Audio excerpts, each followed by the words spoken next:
Ratio है जिसमें लड़कियां कम है, उतना लड़कियां भरने के लिए भी हमको मुसलमानों की 40 लाख लड़कियां चाहिए होगी, तब जाके हमारा लड़का लड़कियों का जो रेशो है वो सेट हो जाएगा। नाज़रीन सलाम, नमस्कार, जय भीम, सत श्री अकाल। आप देख रहे हैं आमना सामना मीडिया नेटवर्क।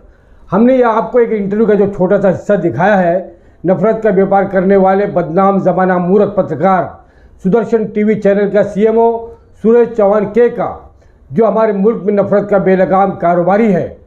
इस संगीत सपोले ने पूरे इंटरव्यू में मुसलमानों और हमारे रहनुमाओं के खिलाफ जो जहर उगला है उसके एक एक सवालों का जवाब हम देंगे, फिर आपसे हम विस्तार से बात करेंगे। अगर आपको लगता है कि मिल्लत की बहन बेटियों को इस मकरो फरेब, गुमराही और फित्ने इर्तिजाज से बचाने में आपका अपना चैनल आमना सामना मीडिया नेटवर्क थोड़ी सी भी कोशिश कर रहा है, तो अपनी मिली, मजहबी, समाजी, मुल्की और कौमी बेदारी का सबूत देते हुए इस वीडियो को हर घर तक पहुँचाएँ।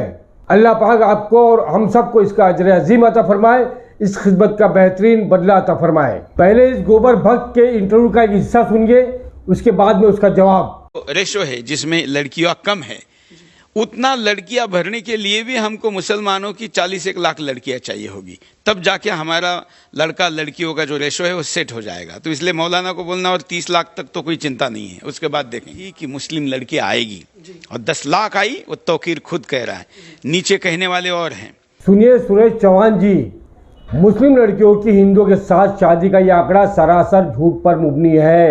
ये एक प्रोपेगेंडा है जिसे फैलाकर मुसलमानों की हौसला शिकनी करने का मकसद है। सवाल यह है कि यह आंकड़ा कहाँ से मिला, किसने दिया, इसका सबूत क्या है किसी के पास। और दूसरी बात यह है कि हिंदू समाज में लड़कियां इतनी कम कैसे हो गई कि 40 लाख का गैप पैदा हो गया। कहीं ऐसा तो नहीं कि संघी समाज में लड़कियों के साथ जुल्म, बर्बरियत और इस्तेसाल की वजह से संघी माएँ पेट में ही बच्चों का कत्ल कर रही हैं, जिसकी वजह से संघियों में लड़कियों की इतनी किल्लत आ गई, कमी वाक़ई हो गई कि इसे 40 लाख मुस्लिम लड़कियों की ज़रूरत पड़ रही है कोई इस सवाल का जवाब आपके पास?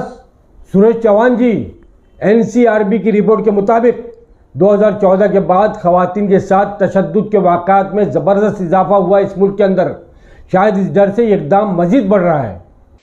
मैं भविष्यवाणी करता हूँ, आने वाले दिनों में ऐसी बड़ी संख्या में मुसलमान हिंदू बनेंगे, उस अभियान को भी हम चला रहे हैं और बड़े पैमाने पर चलाएंगे।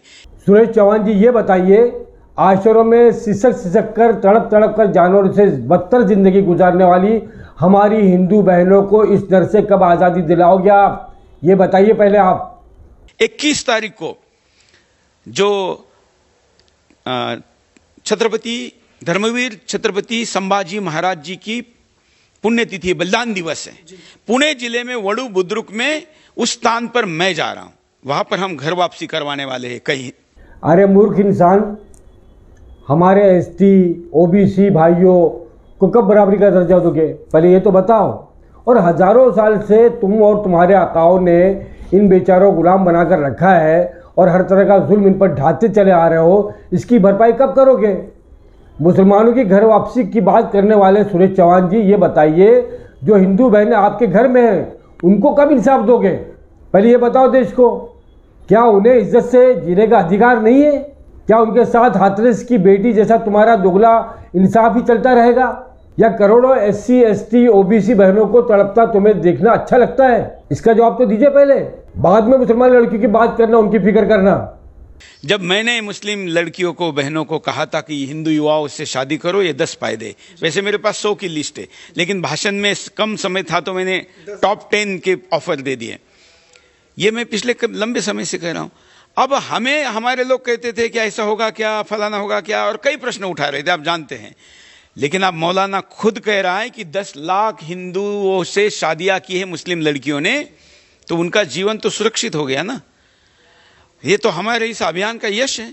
अब ये 10 का 1 करोड़ होना चाहिए, तभी तो यह अभियान वास्तव में सच होगा। उन 10 लाख लड़कियों के जीवन में कोई सौतन नहीं आएगी। अरे माशे, जो सौतन की आप बात कर रहे हो, पहले आप ये बताइए कि संघियों के घरों में सौतन की ज़रूरत ही क्या है? उनका काम तो हम जिन्स परस्ती यानी होमोसेक्स से चल जाता है, और जब दूसरी लाने के लिए पहली को रास्ते से हटा देना, जिंदा जला देना, आम सी बात है, तो सौतन का सवाल ही नहीं पैदा होता। उनको बच्चे पैदा करने की फैक्ट्री नहीं बननी पड़ेगी। इसका जवाब सादा सा है। सुनिए सुरेश चौहान जी, कि लड़कियों को माओ की कोख में कत्ल कर देना संघियों के यहाँ आम सी बात है। इसीलिए तो 40 लाख लड़कियों की कमी आपके यहाँ हो गई है, जो कि मुसलमानों से चाहिए आपको, जो कभी नहीं मिलेगी। समझ में आई बात? वो घर की लक्ष्मी भी बनेगी, मालकिन भी बनेगी, उनको घर में कोई डोमेस्टिक वायलेंस का सामना नहीं करना पड़ेगा। इस संघी के नज़दीक लक्ष्मी बनने का मतलब जाहिर है घर चलाने के लिए बाहर भी जाना पड़ता है और घर में भी नौकरी करनी पड़ती है, नौकरानी की तरह रखा जाता है। यही है लक्ष्मी और मालकिन बनने का मतलब। संघियों का पूरा समाज इस बात का सबूत है। अब ये डोमेस्टिक वायलेंस की बात करते हैं। रहा मामला डोमेस्टिक वायलेंस का, तो हमारे मुल्क के बासर इदारा LCRB की रिपोर्ट पढ़ लीजिए, समझ में आ जाएगा कि जहेज के लिए ज़िंदा जलाने वाली ख़वातीन में हमारी हिंदू भाइयों की किस तरह से तादाद बढ़ रही है, किस कदर कसरत से वाक़यात रूनुमा हो रहे हैं, ये पूरा मुल्क जानता है। उनको पुनर्जन्म की गारंटी है, वो तो सब कुछ चीज समाज में आ गई ना। अभी पुनर्जन्म की बात करते हैं, ये तुम्हारे धर्म के अनुसार पुनर्जन्म तो कर्मों के आधार पर ही डिसाइड होता है। गोया तुम उन्हें शादी करने के बावजूद मुस्तकिल कीड़े मकोड़े का ही दर्जा देते रहे हो। इन 10 लाख लड़कियों में उसने एक वाक्य यूज किया है कि इन्होंने फरेब से लेके गए, अपहरण किया। मैं मौलाना तकी रजा को कहता हूं कि एक लड़की दिखा दो जहां किसी हिंदू लड़के ने मुस्लिम नाम बनाकर उस लड़की को पटाया हो, उसको फंसाया हो। उल्टा देखिए, लव जहाज में जितनी लड़कियां जाती हैं, सक्सेस रेशो क्या है? वो तो दुबई में और खाड़ी देशों में वैश्य व्यवसाय करवाए जाते हैं, इस देश में ही करवाए जाते हैं। हिंदू समाज के हितैषी जनाब सुरेश चौहान जी, आपको पता होना चाहिए कि एक सर्वे के मुताबिक दुनिया भर में करोड़ों खवातीन से जिस फरोशी के अड्डों में काम कराया जाता है, जिनमें भारत का रेशो 40% है। यानी सिर्फ हमारे मुल्क भारत में गोया लाखों नहीं करोड़ों औरतें जिस फरोशी पर मजबूर हैं, और ऐसे अड्डे मुल्क के तकरीबन तमाम शहरों में मौजूद हैं। संघियों की 40 लाख की कमी वहाँ से बआसानी पूरी हो सकती है सुरेश चौहान जी। और आपको ये भी बता दें कि इनमें से 40% खवातीन सिर्फ भारत में, गोया लाखों नहीं करोड़ों औरतें जिस फरोशी पर मजबूर हैं, जिसमें मुस्लिम औरतों का रेशो ना के बराबर है, अल्हम्दुलिल्लाह। और सुनिए साहब, ये तो मुख्तार अब्बास नकवी जी बताएंगे कि उन्होंने सीमा नकवी जी के साथ कैसा बर्ताव किया है। शाहनवाज हुसैन साहब को जवाब देना चाहिए कि वो अभी भी रेनू हुसैन के साथ है या नहीं।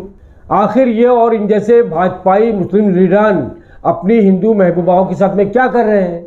और हाँ, स्मृति ईरानी जी भी बताएंगी कि वो खुद भी अपनी दूसरी हिंदू बहनों के साथ में कभी कभी बीजेपी के प्रोग्रामों में नकाब पहनकर क्यों जाती थी। क्या ये फरेब नहीं है?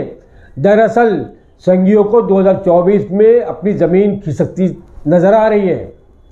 90% भारतीय संघियों की नफरती सियासत से वाकिफ हो चुके हैं, इसलिए इस तरह का झूठा और जहरीला प्रोपेगेंडा करके हिंदुओं और मुसलमानों के दरमियान नफरत पैदा करने की साजिश रची जा रही है। ये सारी बातों का एक ही समाधान है, वो है इस देश को हिंदू राष्ट्र घोषित करना। अब हिंदू राष्ट्र घोषित कर ही 2024 के चुनाव में जाना चाहिए। ये होने के बाद ये सारी समस्याएं, तौकीर, ओबीसी और मदनी बिदनी, ये सब के मुंह बंद हो जाएंगे। इन सभी के लिए एकमात्र उपाय है और वो है हिंदू राष्ट्र घोषित करना। और सुनो सुरेश चौहान साहब, जो आप मुस्लिम रहनुमाई की शान में अपनी गंदी जबान से बकवास कर रहे हो ना, आपको बता दें कि मौलाना अबुल कलाम आज़ाद, असदुद्दीन अवैसी, मौलाना तौकीर रज़ा खान, मौलाना असद मदनी के ख़ानदान के बच्चों के तलवों की धूल भी तुमसे बेहतर है। जिन गुलामों को मुकद्दर से हुकूमत मिल गई, जिन गुलामों को मुकद्दर से हुकूमत मिल गई, वो मेरी तारीख पढ़ ले हुक्मरानी के लिए, वो मेरी तारीख पढ़ ले हुक्मरानी के लिए। हम उलमाए कराम और हमायतीन मिल्लत से भी दरख्वास्त करते हैं कि संघियों की साजिश को समझे और बिना किसी प्रूफ के इस तरह का कोई आंकड़ा न पेश करें कि 10 लाख मुस्लिम लड़कियों ने हिंदू लड़कों से शादी करके धर्म परिवर्तन कर लिया है। ये सरासर झूठ का पुलंदा है। ये किसी गैर सरकारी या सरकारी तंजीम ने ऐसा कोई आंकड़ा इस तरह का अब तक पेश नहीं किया है, ना कोई सर्वे इस तरह का किया गया है। ये सीधा सीधा मीडिया ट्रायल है और साथ ही साथ RSS का एजेंडा है ये कि इस तरह का भ्रम फैला दो कि मुसलमान 10 लाख मुस्लिम लड़कियां जो है जिन्होंने धर्म परिवर्तन कर लिया और मुसलमान लड़कियों ने हिंदू लड़कों से शादी कर ली। ये सीधा सीधा इसका मकसद मुसलमानों की हौसला शिकनी है और मुसलमान लड़कियां गलत प्रोपेगेंडा और साजिश का शिकार हो जाए। ये इस तरह का मामला है, आप इस बात को समझें। हम आगे ये भी कहना चाहते हैं, क्या हमारे देश भारत में इन नफरत के पुजारियों के खिलाफ कोई कानून नहीं है? क्या इनके खिलाफ देश में अमन और शांति बर्बाद करने का केस नहीं बनता है? क्या मोदी सरकार की हिफाजत में ये सांप पल रहे हैं? इसका जवाब किसी के पास है? क्या सिर्फ मुल्क में अक़लियतों, ST, SC, OBC के दबे कुचले मजबूर मजलूमों को दबाने के लिए मकोका, UAP जैसे मुल्क से गद्दारी के खतरनाक कानून बनाए गए हैं? क्या सिर्फ इन्हीं पे लागू होते हैं ये कानून? देश इन सवालों का जवाब चाहता है और ऐसे लोगों पर कार्रवाई का मुतालबा करता है। पूरे देश के ऐसे लोगों को जेल की सलाखों के पीछे होना चाहिए या आज़ाद नहीं घूमना चाहिए। आपका दोस्त राशिद अजीम अभी इजाज़त चाहता है आपसे। कैमरा पर्सन शाहिन पटेल के साथ। जय हिंद, जय महाराष्ट्र, अल्लाह हाफिज़।